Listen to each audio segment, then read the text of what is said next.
નમસ્કાર મિત્રો, સ્વાગત છે તમારું અમારી યુટ્યુબ ચેનલમાં। તો મિત્રો, આજના વિડીયોમાં આપણે વાત કરીશું જે ટ્રાફિક બ્રિગેડની ભરતીની જાહેરાત કરવામાં આવેલી છે તેના વિશે। પરંતુ તે પહેલા વિડીયો ગમે તો લાઈક અને શેર કરી દેજો, ચેનલમાં નવા હોય તો ચેનલને સબસ્ક્રાઇબ કરી દેજો। તો ચાલો મિત્રો, વિડીયોની શરૂઆત કરીએ।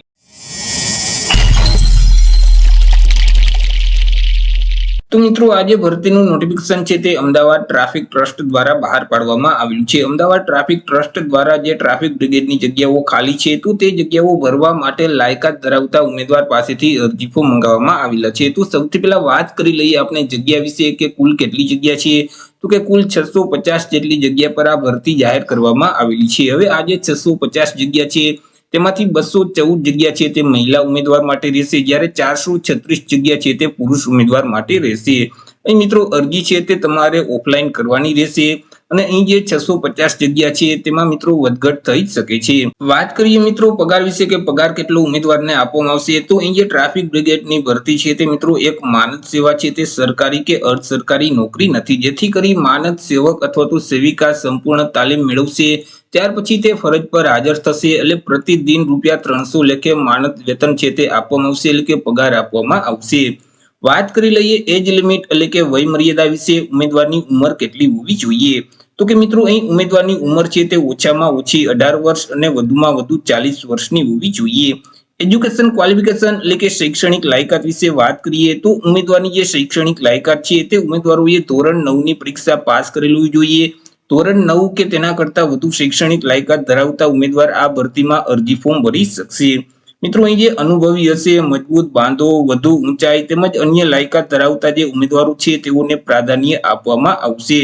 શારીરિક કસોટી વિશે વાત કરીએ કે અહીં શારીરિક કસોટી કેવી રીતે રહેશે, તો અહીં મિત્રો સૌથી પહેલા ઊંચાઈ વિશે વાત કરીએ તો તેમાં જે પુરુષની ઊંચાઈ છે તેમાં જો પુરુષ છે તે SC ST અથવા તો OBC કેટેગરીમાં આવતા હશે તો ત્યારે તેમની ઊંચાઈ ઓછામાં ઓછી 162 સેન્ટીમીટર હોવી જોઈએ।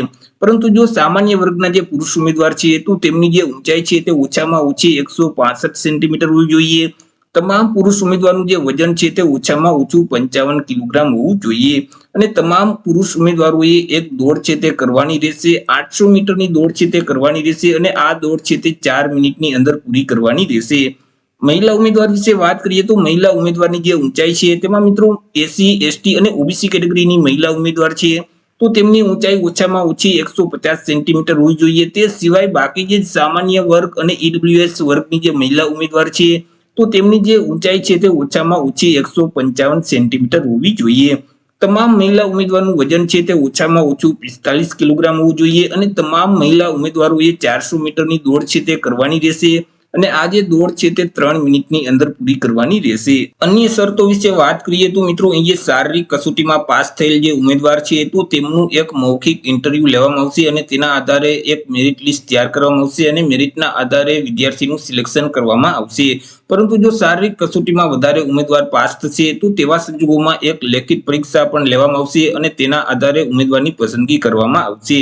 મિત્રો અહીં police, SRP, central reserve police છે, આર્મીના લશ્કરી કે અર્ધલશ્કરી દળોની જે ભરતી પ્રક્રિયામાં ઇન્ટરવ્યુ સુધી પહોંચેલા જે ઉમેદવારો છે તેઓને પણ વિશેષ લાયકાત ધરાવનાર ગણી અને તેઓને ભરતી પ્રક્રિયામાં પ્રાધાન્ય આપવામાં આવશે। તમામ ઉમેદવારોએ ટ્રસ્ટના જે નીતિ નિયમો છે તેનું પાલન ફરજિયાત કરવાનું રહેશે। અહીં ઉમેદવાર છે તે અમદાવાદ શહેરના રહીશ હોવા જોઈએ અથવા તો અમદાવાદમાં હોસ્ટેલમાં રહી અને અભ્યાસ કરતા જે વિદ્યાર્થીઓ છે તે વિદ્યાર્થીઓ પણ આ ભરતી પ્રક્રિયામાં ભાગ લઈ શકે છે, પરંતુ તેઓએ કલેક્ટરશ્રીનું જે પ્રમાણપત્ર છે અથવા તો હોસ્ટેલની જે ફી ભર્યાની રસીદ છે તે રસીદ તરીકે આધાર પુરાવા તરીકે તે રસીદ આપવાની રહેશે। મિત્રો અહીં અરજી ફોર્મ છે તે મિત્રો તમારા નજીકમાં આવેલ જે પોલીસ સ્ટેશન છે, અહીં મિત્રો અલગ અલગ પોલીસ સ્ટેશનના નામ આપેલ છે, તે પોલીસ સ્ટેશન ખાતે જઈ અને તમારે વિનામૂલ્યે અરજી ફોર્મ છે તે મેળવી લેવાનું રહેશે। અરજી ફોર્મ 25/8/2025 થી લઈ અને 18/9/2025 સુધીમાં તમે મેળવી શકશો। સવારના 11 વાગ્યાથી લઈ અને 6 વાગ્યા સુધી તમે પોલીસ સ્ટેશન ખાતે જઈ અને વિનામૂલ્યે તમે અરજી ફોર્મ મેળવી શકશો।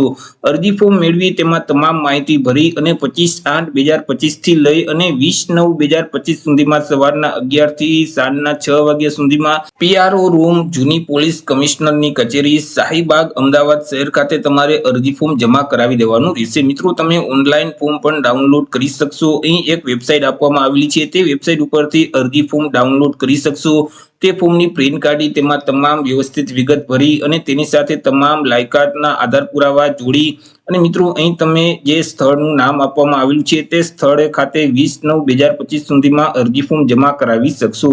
અરજી ફોર્મ કેવી રીતે ભરી શકાય તેના વિશે આપણે એક અલગથી ટૂંક સમયમાં જ વિડીયો છે તે અપલોડ કરી દેશું. તો એ રીતે મિત્રો અમદાવાદ ટ્રાફિક ટ્રસ્ટ દ્વારા જે અમદાવાદ શહેરમાં ટ્રાફિક બ્રિગેડની 650 જેટલી જગ્યાઓ ખાલી છે તો તે જગ્યાઓ ભરવા માટે લાયકાત ધરાવતા ઉમેદવાર પાસેથી અરજી ફોર્મ મંગાવવામાં આવેલા છે. તો આશા રાખું છું વિડીયો પસંદ પડ્યો હશે. વિડીયો પસંદ પડ્યો હોય તો લાઈક અને શેર કરી દેજો. ચેનલમાં નવા હો તો ચેનલને સબસ્ક્રાઇબ કરી દેજો. તો મળીશું એક નવા ટોપિક સાથે એક નવા વિડીયોમાં. ત્યાં સુધી જય હિન્દ, વંદે માતરમ.